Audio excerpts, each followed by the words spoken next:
பிரியமானவர்களே, ஆண்டவராகிய இயேசு கிறிஸ்துவின் பரிசுத்தமுள்ள நாமத்தில் உங்களுக்கு அன்பின் வாழ்த்துக்கள். இந்த நாளை காண்பது தேவ கிருபைதான்.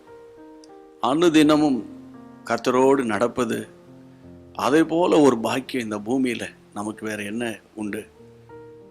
அன்பு தேவனுடைய பிள்ளைகளே, அதே போல் அனுதினமும் உங்களை இப்படி சந்திப்பதற்கு தேவன் கொடுத்த ஒரு பாக்கியத்தை எண்ணி கர்த்தரை மகிமைப்படுத்துகிற உங்களுக்காக கர்த்தருக்கு ஸ்தோத்திரம். உங்களை அழைத்தவர், உங்களை தெரிந்து கொண்டவர், உண்மை உள்ளவர். ஒரு நாள் அவர் உங்களை மறக்கவும் மாட்டார், உங்களை கைவிடவும் மாட்டார்.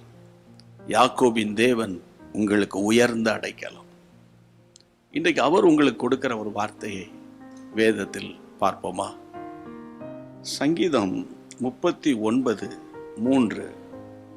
என் இருதயம் எனக்குள் அனல் கொண்டது, நான் தியானிக்கையில் அக்னி மூண்டது, அப்பொழுது என் நாவினால் விண்ணப்பம் செய்தேன். அனுதினமும் நம்ம ஒரு குட்டி பிரசங்கம் கேட்டுட்டு வரோம். ஆண்டவர் எனக்கு கொடுக்கிறதை உங்களுக்கு கொடுத்து கொண்டு வருகிறேன். அந்த வகையில் இன்றைக்கு ஆண்டவர் உங்களுக்கு சொல்லும்படி ஏவுகிற ஒரு வார்த்தை என்னன்னு கேட்டால், ஒரு தீர்க்க தரிசனமான வார்த்தை. இந்த வசனம் சொல்லு, என் இருதயம் எனக்குள்ள அனல் கொள்ளுது, நான் தியானம் பண்ணும்போது அக்கினி மூடுறது, அப்பொழுது என் நாவினால் விண்ணப்பம் பண்ணேன். சாதாரண தமிழில் நான் சொல்ல வேண்டுமானால், முதல்ல அனல். அனல் என்றால் ஒரு 10-15 அடி தூரத்தில் நெருப்பு எரியும் போது அது தூரத்திலேயே உங்களுக்கு அந்த உஷ்ணம் அல்லது அந்த ஹீட், அந்த சூடை நீங்கள் ஃபீல் பண்ண முடியும். அது அனல். இரண்டாவது அக்கினி. அந்த அக்கினி கிட்ட போனாதான், அக்கினியோடு நின்றாதான் அதை ஃபீல் பண்ண முடியும்.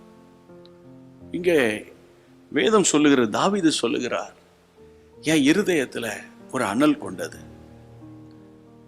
என் ஆண்டவருடைய வேத வசனத்தை நான் தியானிக்கும் போது அது அந்த அனல் அக்கினியாக மாறுகிறது. அந்த அக்கினி அபிஷேகத்தோட நான் ஜெபம் பண்ண ஆரம்பித்தேன் அப்படிங்கிறார். அப்போ நீங்களும் ஜெபம் பண்றதுக்கு முன்னால தேவ பிரசன்னத்தை உணர்ந்து கர்த்தர் உங்களுக்கு காண்பிக்கிற வேதாகமத்தினுடைய ஒரு அதிகாரத்தை வாசித்து, அந்த வசனத்தை விசுவாசித்து, அந்த வசனத்தை தியானித்து, அதற்கு பிறகு ஜெபித்து பாருங்க. இன்னைக்கு ஒரு வித்தியாசத்தை நீங்க பார்ப்பீங்க. உங்க உள்ளான மனுஷனில ஏதோ ஒன்று அப்படி கிரியை செய்கிறத பார்ப்பீங்க. அதுதான் பரிசுத்த ஆவியானுடைய கிரியை. அந்த வார்த்தை உங்களுக்குள்ள ஆவியாகவும் அக்கினியாகவும் மாறும். நீங்க ஜெபிக்க ஆரம்பிக்கும் போதே உங்க அறியாமலேயே உங்க ஜெபத்துல ஒரு வித்தியாசத்தை நீங்க பார்ப்பீங்க. இதுதான் கர்த்தர் உங்களுக்கு கொடுக்கிற ஒரு வார்த்தை. அப்படி ஜெபம் பண்ணுவீங்களா? குடும்பமா ஜெபம் பண்ணுவீங்களா? தேவன் உங்களுக்கு உதவி செய்வார். நான் இப்போ உங்களுக்காக ஜெபம் பண்றேன். நல்ல பிதாவே, உம்முடைய பிள்ளைகளுக்கு நீர் கொடுத்த அருமையான வசனத்துக்காக நன்றி. உம்முடைய வார்த்தை ஒரு நாள் வெறுமையாய் திரும்பாது. ஆண்டவரே, இந்த வார்த்தை செய்ய நினைத்த காரியத்தை செய்து முடித்துதான்ப்பா திரும்பும். உம்முடைய பிள்ளைகளை அனல் அல்ல அக்னியாய் மாற்றும். அந்த அக்னி அபிஷேகத்தோடு ஜெபிக்கிற ஜெப ஆவி நம்முடைய பிள்ளைகளுக்கு தாரும். துதியின் ஆவி, ஜெப ஆவி, மன்றாட்டின் ஆவி நம்முடைய பிள்ளைகளை நிரப்பட்டும். ஆசீர்வதியும்.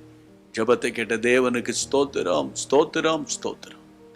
நாள் முழுவதும் கர்த்தர் நடத்தும்.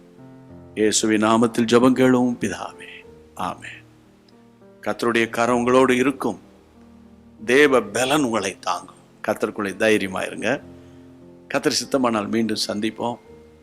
உங்களுக்கு தெரிந்த எல்லாருக்கும் ஷேர் பண்ணாம இருந்துடாதீங்க. God bless you. அன்பான தேவனுடைய பிள்ளைகளே, இச்செய்தி உங்களுக்கு மிகுந்த ஆசீர்வாதமாக இருந்ததென்று நாங்கள் நம்புகிறோம்.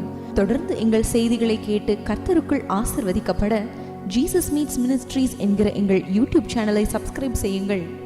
மேலும் உங்கள் ஜெப உதவிக்கு எங்களோடு நீங்கள் தொடர்பு கொள்ள வேண்டிய தொலைபேசி எண் 9842252836 மற்றும் 7299546363. Email gpsrobinson@hotmail.com. கர்த்தர் உங்களை ஆசீர்வதிப்பாராக.